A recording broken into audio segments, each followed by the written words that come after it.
السلام عليكم ورحمة الله وبركاته.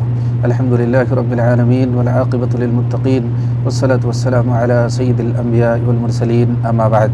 সম্মানিত দর্শক মণ্ডলী, আমাদেরকে অনেকেই প্রশ্ন করে থাকেন যে স্বামী স্ত্রী হিসেবে যারা পৃথিবীতে আছে তারা কি জান্নাতেও স্বামী স্ত্রী হিসেবে থাকতে পারবে? ঠিক তেমনিভাবে সন্তানেরাও কি পিতামাতার সহিত জান্নাতের মধ্যে দেখা করতে পারবেন বা একসাথে থাকতে পারবেন কি পারবেন না, এই নিয়ে যদি কিছু বলতেন তাহলে খুব ভালো হতো।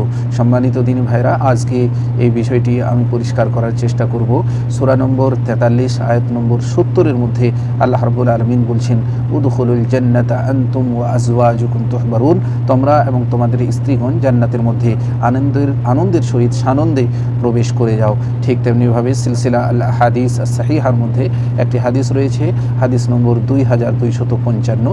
এই হাদিসের মধ্যে বিশ্বনবী মুহাম্মদ সাল্লাল্লাহু আলাইহি ওয়াসাল্লাম আয়েশা রাদিয়াল্লাহু তাআলা আনহাকে বলছেন, তুমি কি সন্তুষ্ট নও যে তুমি আমার পৃথিবীতেও স্ত্রী হিসেবে থাকবে এবং পরকালেও স্ত্রী হিসেবে থাকবে? তুমি কি আনন্দিত নয়? তুমি কি সন্তুষ্ট নয়? তখন আয়েশা রাদিয়াল্লাহু তাআলা আনহা বলেছিলেন, হ্যাঁ অবশ্যই। বিশ্বনবী এরপরে বলেছিলেন যে তুমি ইহকালেও এবং পরকালেও আমার স্ত্রী হিসেবে থাকবে। এবং অপর হাদিসের মধ্যে বলা হচ্ছে, সিলসিলা আল হাদিস সাহিহা হাদিস নম্বর 1281, এই হাদিসের মধ্যে বলা হচ্ছে যে মুআবিয়া রাদিয়াল্লাহু তাআলা আন আবু দারদা রাদিয়াল্লাহু তাআলা আনহুর বিধবা স্ত্রীকে বিয়ের প্রস্তাব দিয়েছিলেন।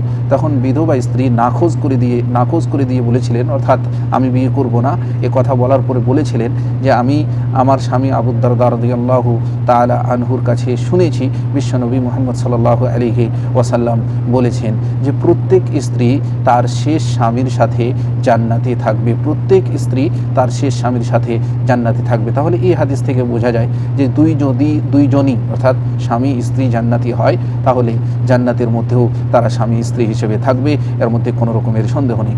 প্রিয় তিনি ভাইরা, ঠিক তেমনিভাবে 52 নম্বর সূরা 21 নম্বর আয়াতের মধ্যে কথাও বলা হয়েছে, যদি পুত্র সন্তান মেয়ে সন্তান অর্থাৎ সন্তানেরাও যদি জান্নাতি হয় তাহলে তারা পিতামাতার সঙ্গে জান্নাতের মধ্যে থাকবে। তাহলে আজকের এই আলোচনা হতে আমরা বুঝতে পারলাম যে যদি পিতা মাতা স্বামী স্ত্রী দুজনেই জান্নাতি হয় তাহলে স্বামী স্ত্রী জান্নাতের মধ্যেও একসাথে থাকবে। ঠিক তেমনিভাবে সন্তানেরাও যদি জান্নাতি হয় তাহলে জান্নাতের মধ্যে পিতা মাতার সঙ্গে থাকবে। আকুলু কওলি হাযা ওয়া আস্তাগফিরুল্লাহ লি ওয়া লাকুম লিসাইরিল মুসলিমিন। আসসালামু আলাইকুম ওয়া রাহমাতুল্লাহি ওয়া বারাকাতুহু।